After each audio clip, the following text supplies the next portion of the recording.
All right, one of our panelists is an MBA holder on Industrial Engineering degree from Florida International University, USA, and an MBA from Maastricht Business School. He has over 21 years of experience in the private sector in Kuwait, where he has worked in different industries such as petrochemicals, banking, telecom, and construction. Let us welcome our next speaker, Engineer Ahmed Rajab.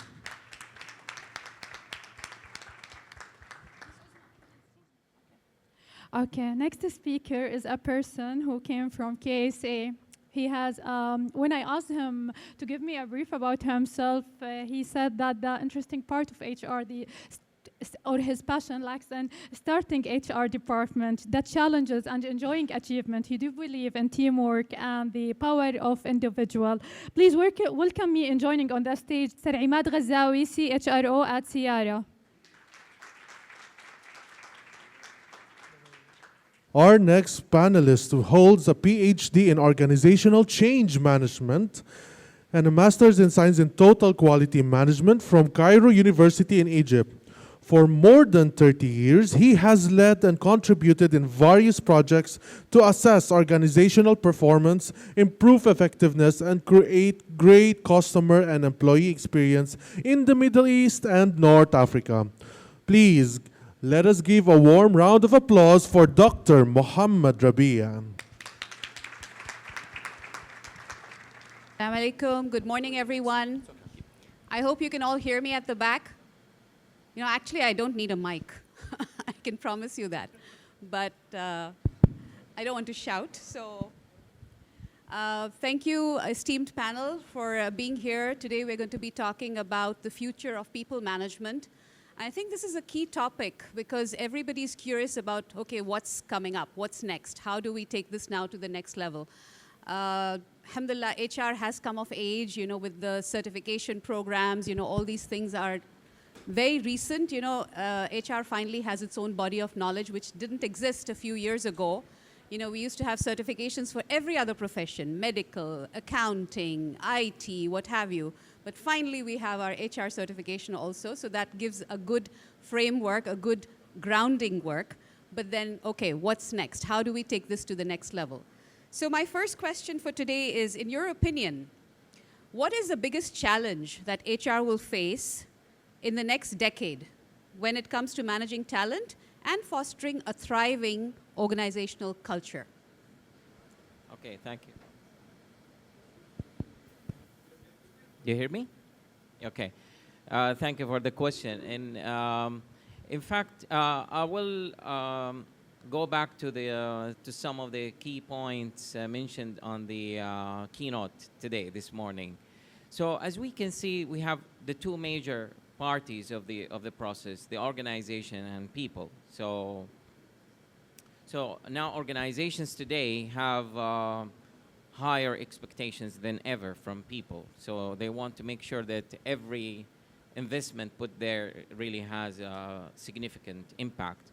And with all technological advancement and the change of people expectation, we face the challenge of people expectations. So the expectations of employees, of people today, is very different if we compare it like 10, 15 years ago. So one of the biggest challenges will be how to maintain the needs of both parties.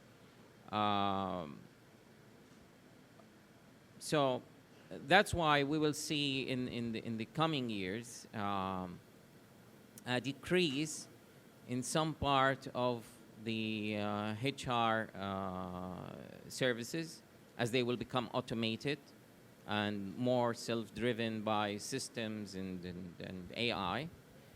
And we will see more increase on other areas like well-being. So one of the studies showed that one of the job titles that will become more in demand in the coming years is, for example, like a well-being director. So we will need, because of the advancement that happens with technology and AI, there will be a need to take care of and go back to the basics with everything that touch humans.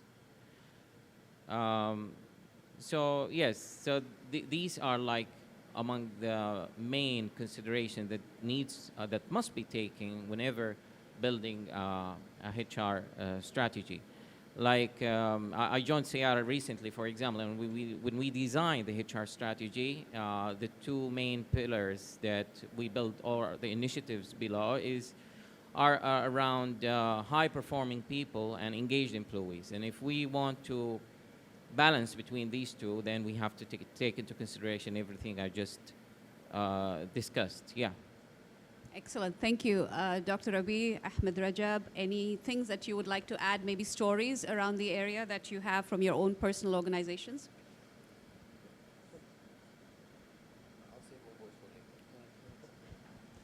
I think, as I just discussed right now, I think the challenges are getting more and more complex with the AI technology that's happening.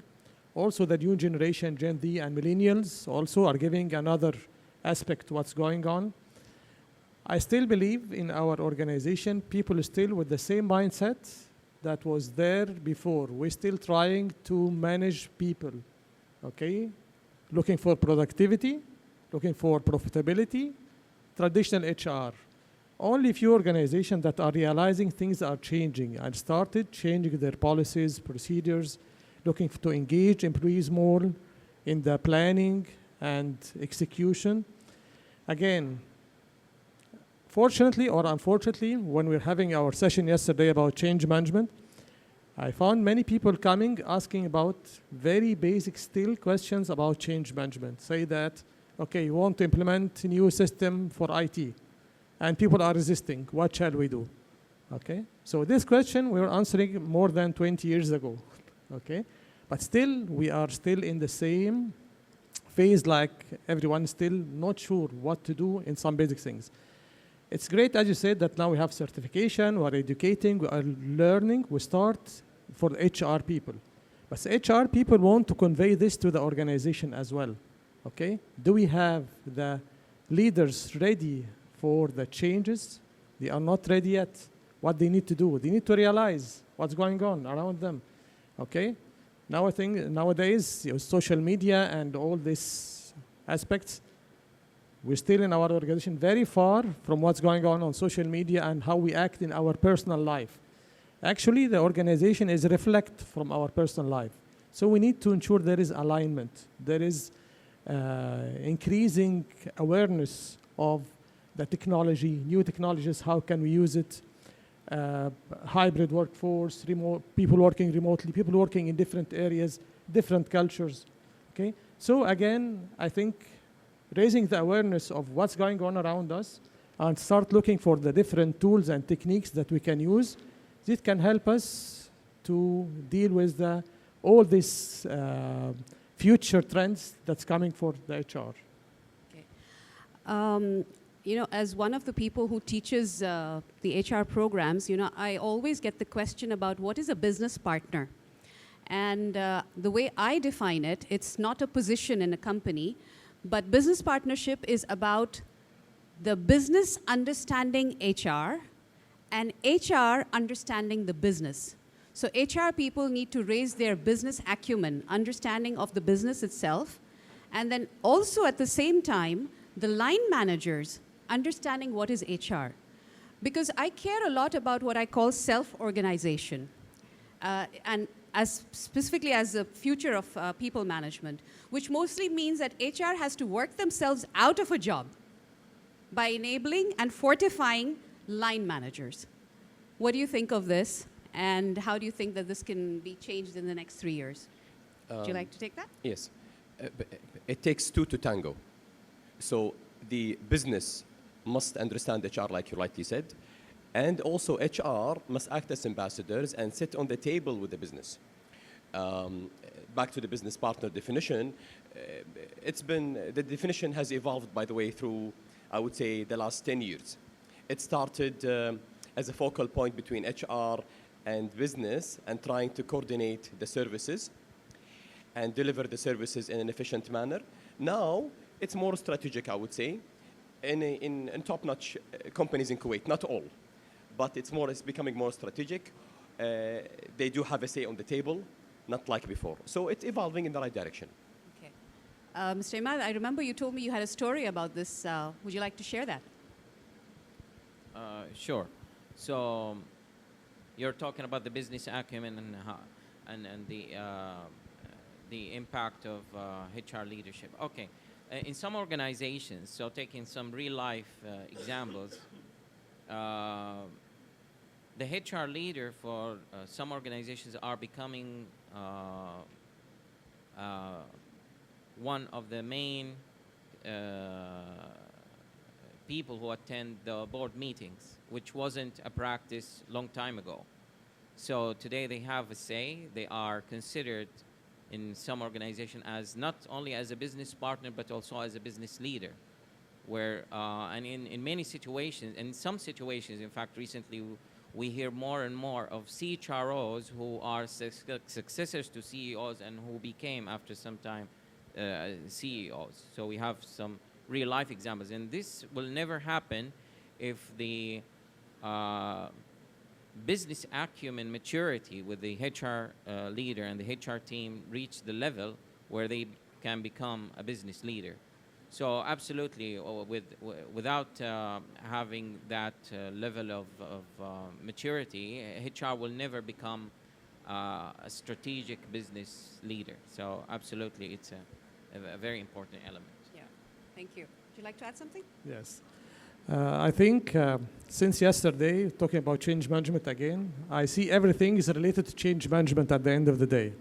So first of all, we ask ourselves why we need HR as business partner. Okay, do we really need HR as business partner? Yes or no? Definitely yes. But we have to build the case, first of all, to the business partner. So if we don't have business partner, what would be the disadvantage? What are we losing as organization? We are losing the people aspect. And then what are the advantages? Okay? Maybe we were lucky to work with Dr. Saad Al-Barrak together in Zain long time ago. But this guy had his vision and he highly believes in HR. Okay? So the first thing Dr. Saad has done for HR is make them HR reports directly to him, not to the support service director that used to be. Okay? So he was convinced. He was giving all support. We are doing a lot of work, workshops, consulting, everything. But again, maybe the second layer, reporting to Dursad, maybe some of them are not convinced. So you have to work with second layer first of department managers or directors and so on. You have to work with them, build the case. Yes, we need them. Why we need them? Okay?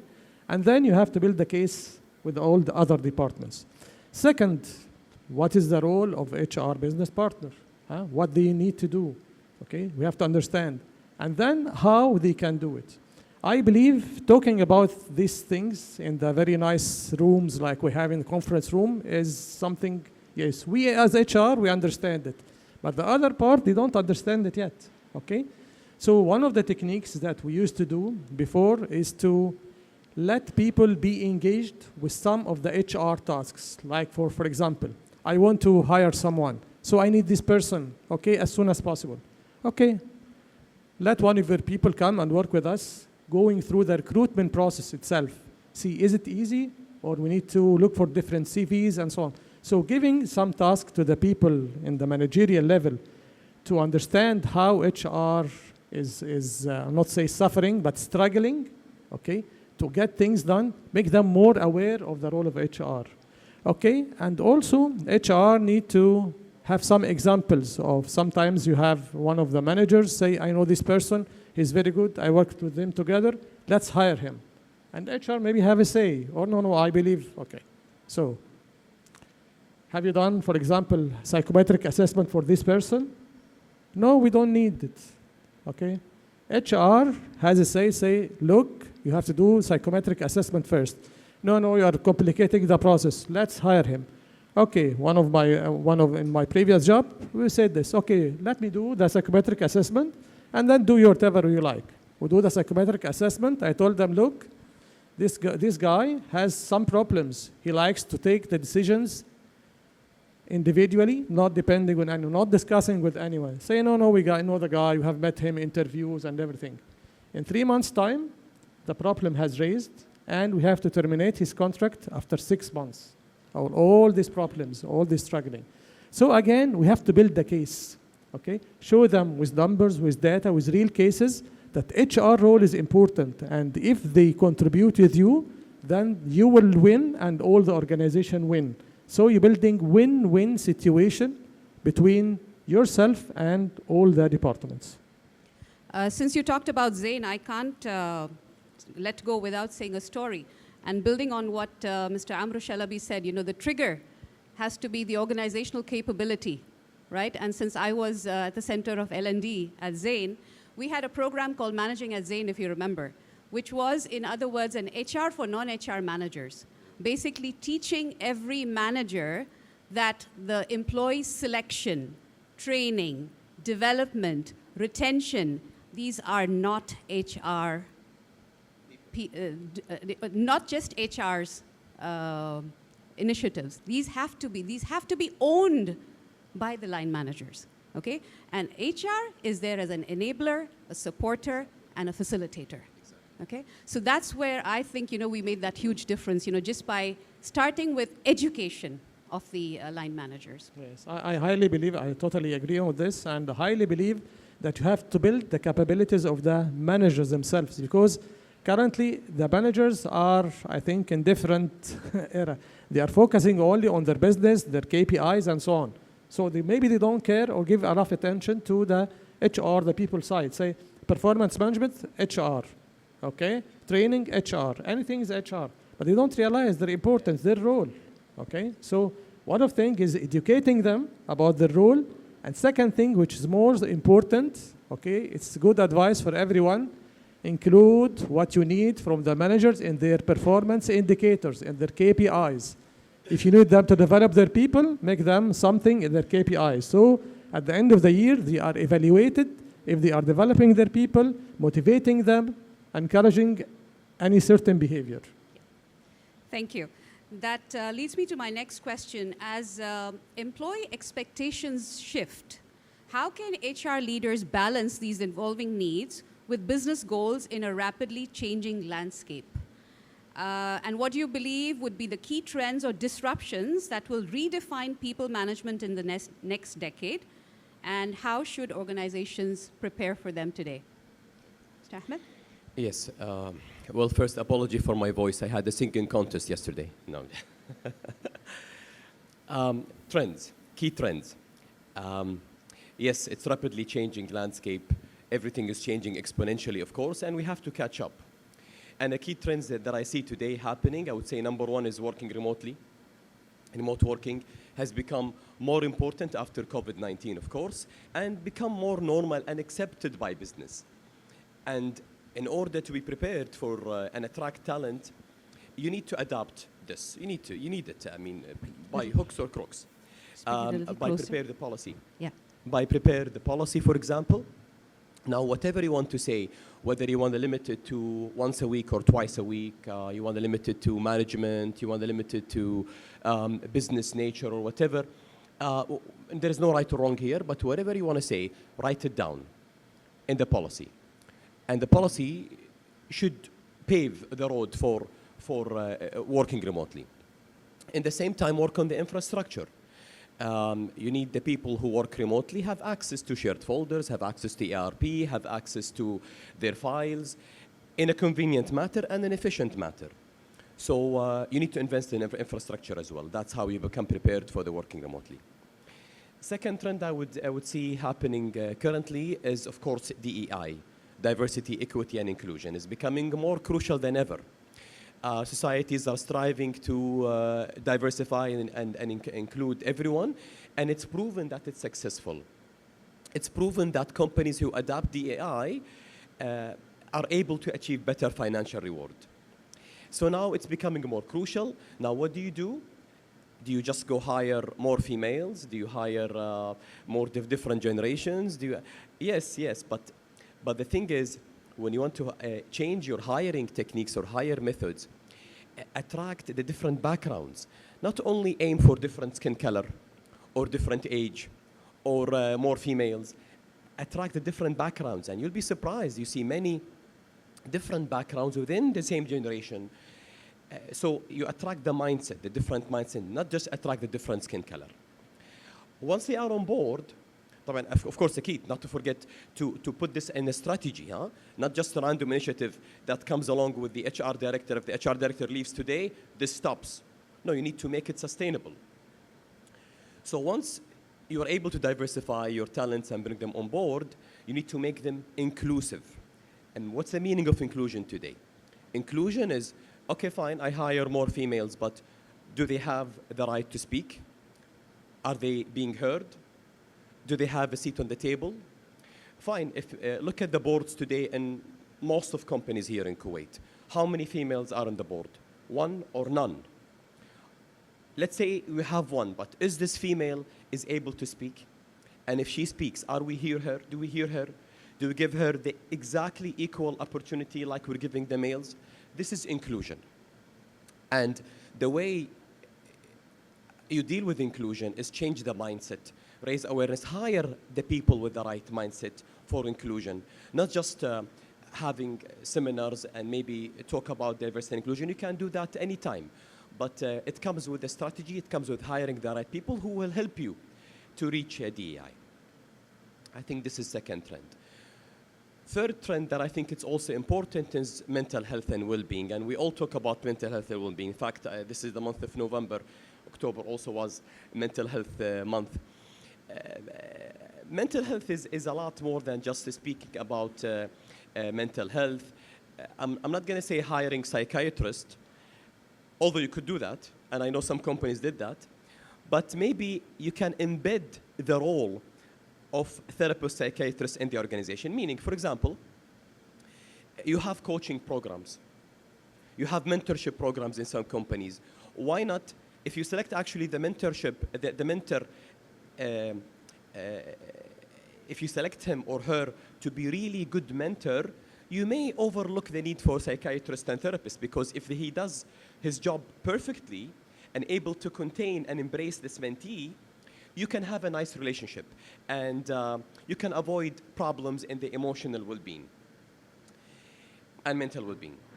Now, physical, of course, it's part of the mental, and because when we talk about health, we talk about mental, emotional, and physical. Physical as well is important, but again, not just having a gym in the company would solve it, huh? Not just partnering with clubs or gyms would solve it. You need to change the mindset. You can have a beautiful gym downstairs in the building, but no one will go if you don't change the mindset, if you don't raise awareness. And raising awareness is just one. Hiring the right people, retaining the right people with the values that you want, it comes as a package. That's great. And actually, you mentioned mentoring, and our speaker yesterday, Sarah Christensen, talked about something called reverse mentoring. Yes. And that was something that I thought was really brilliant. I hadn't heard about that, so thank you, Sarah, for that. Yeah. Okay. I have maybe one more trend that is important. I don't want to overlook this, which is basically the training. Now, training in the past, of course, everyone does training, and it's maybe the oldest topic in history. But training nowadays is important. Why? Because we're not talking about only training for the current job, and not only training for the future job, but we're talking about reskilling today. Now, as a result of the emerging technology, now technology, I mean, yes, people say that it eliminates jobs. Maybe it does, but it creates also jobs on the contrary. So if you have jobs that are being eliminated, you are also creating different jobs. So then it puts pressure on HR to reskill people. I'll give you an example, 2015, 16, when the ITM came in the banking industry. Not the ATM, the ITM, interactive teller machine. So when the ITM came in the banking industry, they said, you know what? There will be no need for tellers anymore. And it's true, but what the banking did in 2016, they shifted those tellers to become to different jobs in multimedia, in customer service, in CRM, in different jobs. So then there was the role of HR to do the reskilling for people. And of course, it's continuous. And today is more important than ever to reskill people. I think this is another trend. Yeah. Absolutely. I have just another 2 questions, and if I may give a heads up, maybe if you are ready with questions right after that, we'll open the forum to all of you. So actually, you did answer a lot of my next question, but maybe I'd like to ask the other 2 gentlemen. That's fine. How do you envision remote and hybrid work models influencing future approaches to managing people? And can HR leaders build organizations that are adaptable and resilient enough to thrive in the rapidly evolving world of work? Dr. Rabi, if you'd like to start, maybe? Okay, so talking about working remotely or hybrid work, we have to ask ourselves first an important question. Is this an option anymore, or is it something mandatory that we all have to go with? I believe we don't have an option anymore. Since COVID-19, people started to work remotely, and again, we were all forced to do this. And then we were still trying to find our way, how to use Zoom, how to use Microsoft Teams. We're not ready for that. And we were accepting many of things happening because people working at home with their families, going at the same place. So we're accepting some noise, some interruptions, and so on. But after COVID, some people wanted to shift back to their normal working behavior. Again, it's not our choice. It's not an option anymore. I believe it's mandatory. And again, everything has challenges and has also advantages. So the key issue here is to turn all these challenges into an advantage. Because with the people working remotely, we have more exposure to better talent worldwide. Again, we have also attracting different generations, Generation Z and millennials. Everyone is now looking for work-life balance. They want to have more flexibility and so on. Yes, I agree this can be for certain jobs, not for all jobs. But again, we have to be more flexible, okay? So this again needs shift in our mindset. What are we looking for from people? Are we looking for productivity, looking for attendance, looking for results, and so on? So we have to shift our mindset from working time. When did you come in, punch out? Still, many organizations, all big organizations, still punch in, punch out. Okay, now you have to shift your culture and your performance evaluation into results-oriented. You have to teach managers how to change their mindset, how to deal with this workforce, okay, with the people working remotely, how you ensure that they are not burned out, how you ensure that they are not isolated, okay? So again, like we have done before with our engagement activities, with our learning and development activities, performance evaluation, in the highly advanced HR organization, they have, yes, as I said, managing at Zain, and also the Zain Dialogue for performance management. Again, how can you apply this in a remote environment? Okay, so HR people need to be first ready. Okay, need to be first capable of doing that.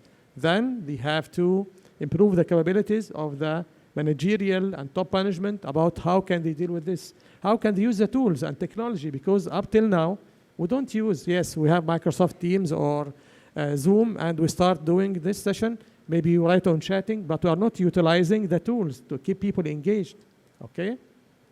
One of our colleagues yesterday was saying that having like coffee break, I think Mr. Talal did this yesterday, saying, I'm talking to people because we are working remotely, working in IT, so I'm engaging with them, having weekly meeting one-on-one, for example, or coffee break, virtual coffee break, or using some entertaining games while we are performing our job. So I think we need to change our mindset.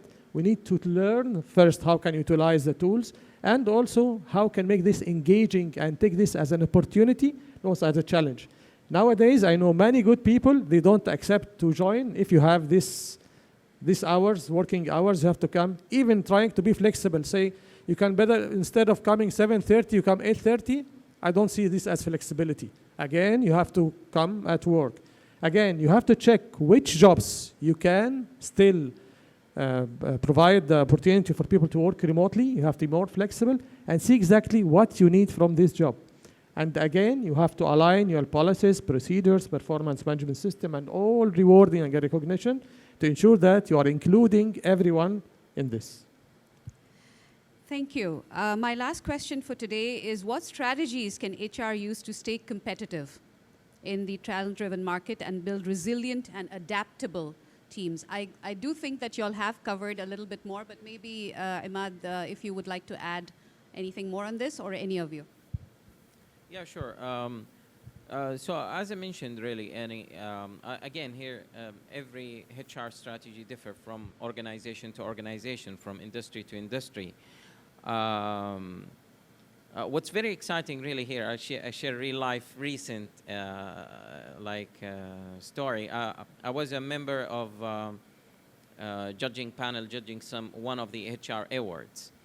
And what attracted our attention is not every organization has the same challenges that require the same solutions that will give you the desired outputs. So sometimes, in fact, it's even unfair to compare two different organizations who come from two different industries and face very different challenges. But in general, again, what's common between all organizations, regardless of industry, regardless of size, is what does the business need and want, and what do employees need and want. So a lot of customization happen here. And that's why you find sometimes with some organizations, people are significantly underpaid, but they are happy because they are getting something else in return. And that's really I would say, the secret thing, or the recipe for success, is really to customize the strategy and the objectives based on what is the organization need and what people need. And once this is done effectively, the HR function will be doing a great job. So like in some organizations, for example, I found that one of the big challenges in attracting people, they always thought about hiring full-time people, and they don't have the budget to compete in the market. Then said, why don't we just shift to alternative employment? We don't need to just apply the classic traditional way of gaining manpower, and this resolves just a huge issue. And so from a budget perspective, it was very effective for the organization, and the quality levels of the services and products increased dramatically. So sometimes, and I believe this is the kind of contribution that is expected from a very impactful HR function, which is really to gain a deep understanding of what the organization needs and how we can think out of the box to find solutions that meet business expectations. That's great. Would you like to add something? Yes, I agree with Mr. Imad. HR role or HR strategy is different from company to company, and it's evolving as well, but things remain constant.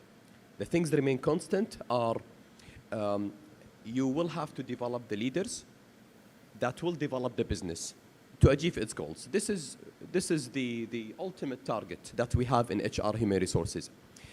It comes with responsibility to make people engaged and satisfied. From the moment they leave their home in the morning until the moment they return to their home in the evening. They need to be engaged, satisfied, happy that they're in the workplace. I think this is the ultimate target that HR has. This remains constant regardless of the business, regardless of the time. Yes, sure. Let me add something, because I remember now, sometimes when we're going through training for some people and they talk about communication, okay? Always organization have problem with communication, okay? So I then say, who is responsible for improving communication effectiveness? No one. Who is responsible for leading and managing change? No one. Who is responsible for culture development? No one. So again, these things are very crucial functions for HR, which are always overlooked. Okay, people. Again, we are very busy with all this recruitment, administration, policies, procedures, org structures, KPIs. All these are very nice things. This is the core of HR. But again, all the soft side as well is very important. And actually, maybe in many. Yes. Absolutely strategic. Yes. So many organizations don't have anyone responsible. So I think it's time for HR to lead change and improve communication, build the right culture, and so on. How is values? I remember one of the nice things about Zain, again, which was very good success story. When we rebranded Zain from MTC to Zain, we have new 3 values: heart, radiance, and belonging. And again, say, fine, okay, what shall we do? Say, okay, let's do workshops with all departments to see how is this reflected for each department. So we go department by department, asking them, having heart, radiance, and belonging, what does this mean to you? And take this into objectives for the department, for employees, and KPIs for the departments. And then this from employees' point of view to improve employees' experience. Second part was customer experience. So how does this mean to customers? And talk about external customers and internal customer. Who is your customer? So doing workshops. I think one of the most important things for HR is to check the pulse of the organization, the pulse of the people, how people are feeling, okay? I was very happy to know many organizations do customer employee satisfaction survey, net performance score, net promoter score, they're doing health check. That's very good. But again, what's the frequency of doing such things? You need real time on daily basis. What's going on the organization? How people feel? Are they motivated? They are passionate? They are down today? Why? Okay?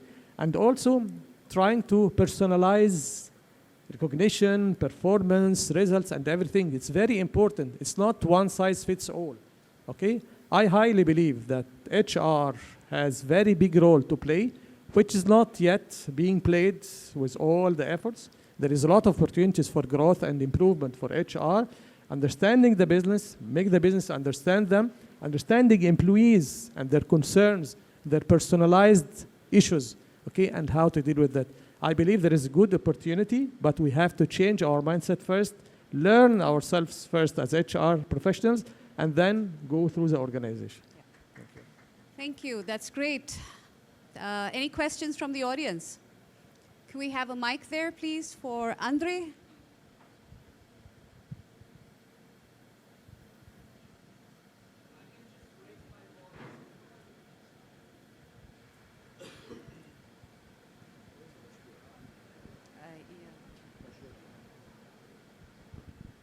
I'll just make a short way.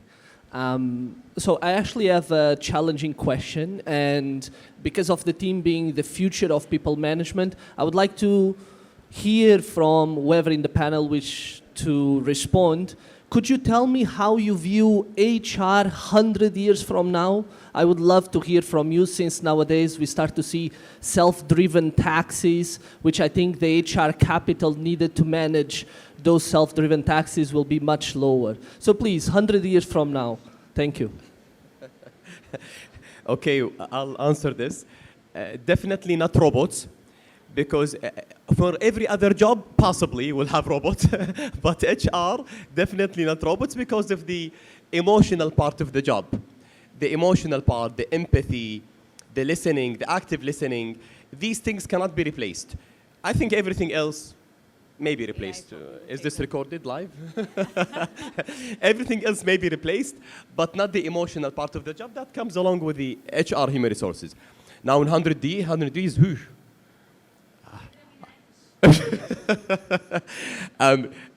For the reason I mentioned, I think HR will stay crucial in order to achieve the business results, in order to make sure that the people are engaged, satisfied, no matter what the methodology then would be, but the target will be the same, is to make sure that the business achieves its goal.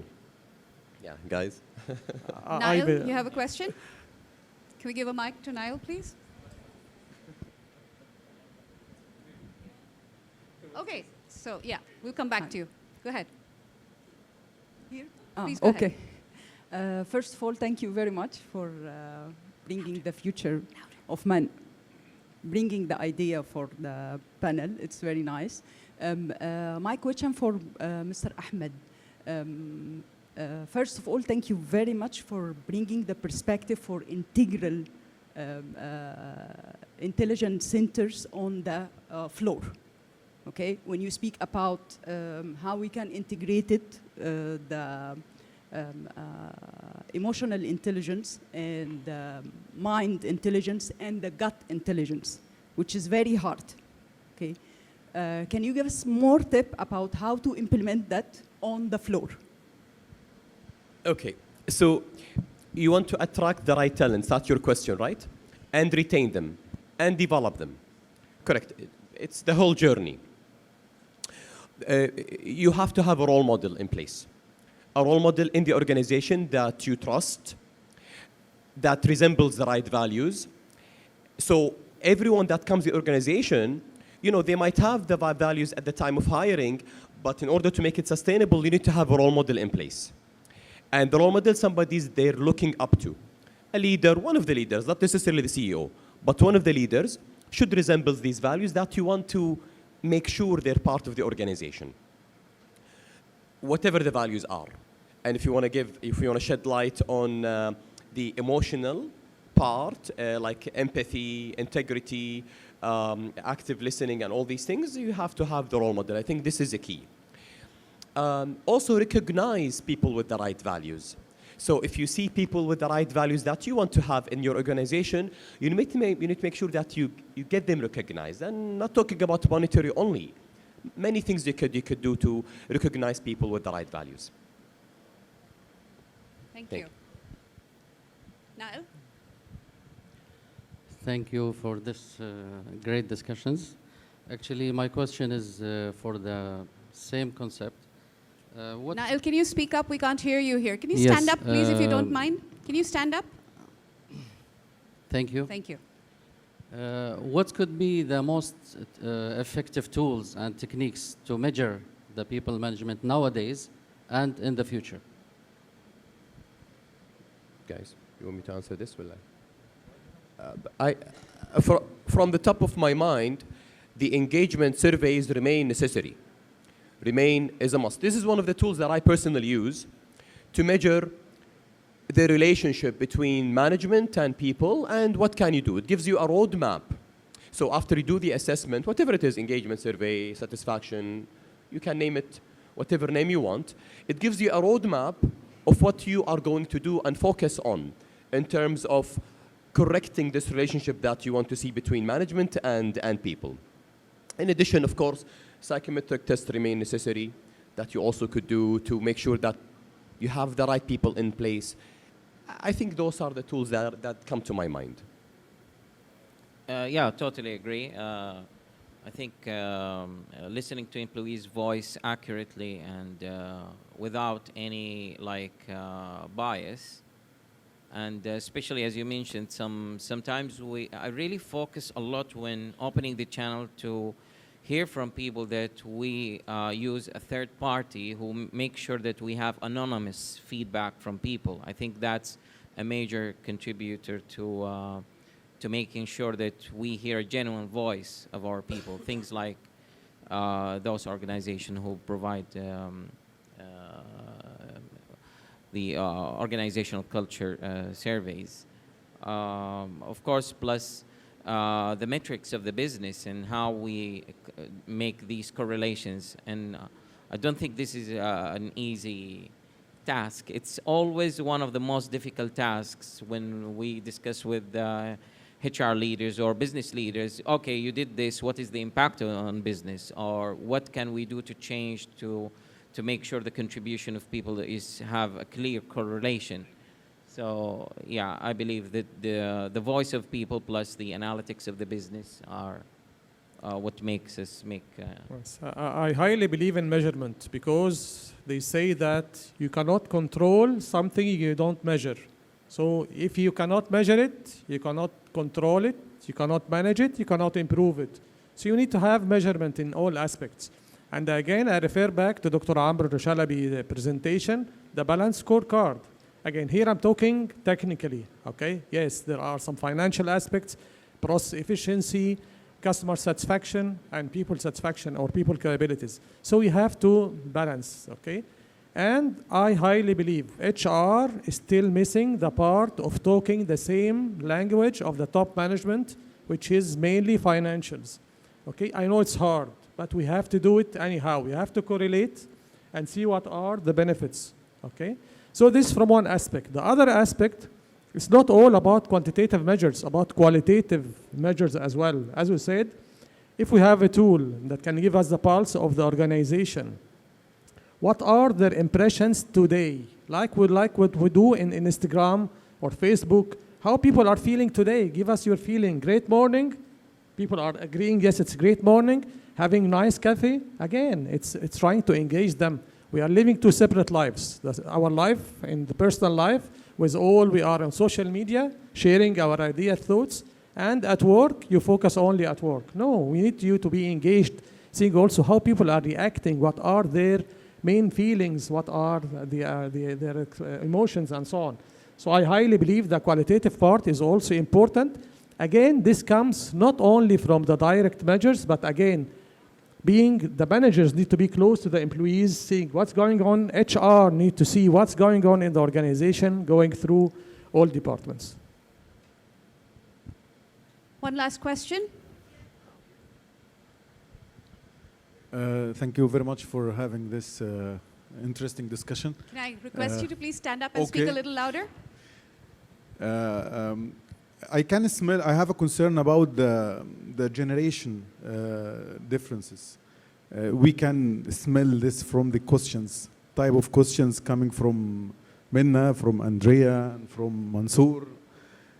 These questions are challenging for us as, I could say, old school of HR management, having this gray hair. So when we are talking about the future of people management, how can we narrow down between these gaps, between the generation X and Y and Z? These people are expecting some things different. So when we are talking about these traditional tools, I'm sorry to say it, I recognize that who was focusing with Dr. Amr about talking about the performance management and the balanced scorecards, while the new generations were concerned about, give me the tool, let me implement. They don't want to spend this much efforts to understand what's behind the tool. We just need to give me the tool and I will implement. So how can we narrow down these gaps?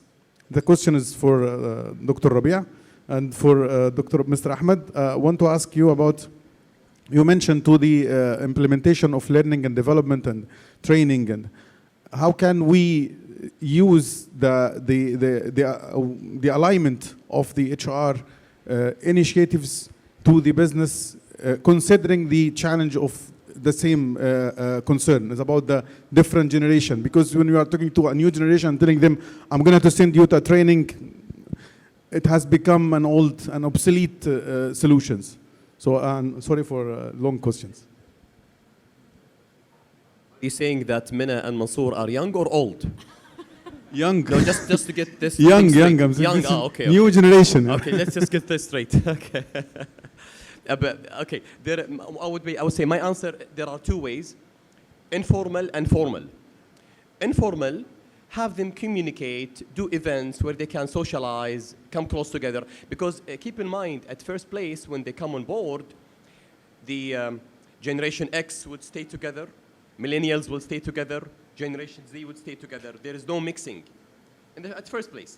But informally, you should encourage collaboration, cross-functional teams, communication, have them in different teams. If you're in charge of that, make sure that they're distributed. This is informal, I would say. Formally, you can establish we spoke about mentorship program. So we spoke about reverse mentoring. So by the way, you'll be surprised, reverse mentoring kicks in here. Huh? So you have Generation Z and Millennials with Generation X and maybe even the baby boomers. So you will have reverse mentoring and you will have mentorship programs. This is formally what HR can do to make sure that the gap is reduced. We have Exennials, by the way, and we are belonging to the Exennials. Exennials means like a mix between Generation X and Y, and Millennials. And Millennials. Yeah, you have a couple of generations. So I think informally you should maybe have events like this and encourage communication. And formally, mentorship program would do its wonder if you apply it correctly between mentorship, between the mentor and the mentee. I think also about personalizing the measurement and the reward, recognition, everything. Again, we're still talking from our own perspective with what's going on. But again, as we said, the balance scorecard, you need to talk with the top management, okay? So there's a top management, okay? But when it comes to how to recognize the people that Gen Z, for example, you or we as HR seniors, we are not the one to do it. You have to have someone with their mindset who design their recognition the way they see it. And ask them, ask employees, what motivates you, how need you to be recognized, and so on. So your team need to be diverse as well, need to be including people, if they are working remotely or hybrid, people also need to be involved in planning the rewards, the recognition, and measurement, everything. So involve them. I don't have the answer right now, but get the right people. They design the system that they like, okay? One another thing which is very important also about success stories. If you need to build a good culture or the right culture, the fitting you, look for the people who are applying this, the role model, okay, and reward them, recognize them for their performance. Promote success stories. That's the way you create the required culture, okay? Actually, that wraps up with what I was talking about from the beginning, you know, the self-organization. That's what you said. You see, let the millennials choose what they want. You know, the self-organization is really the future of people management. So I think that would have a great wrap-up. I can see that there are additional questions, but may I request you to please take them in the break with the panel. Thank you very much.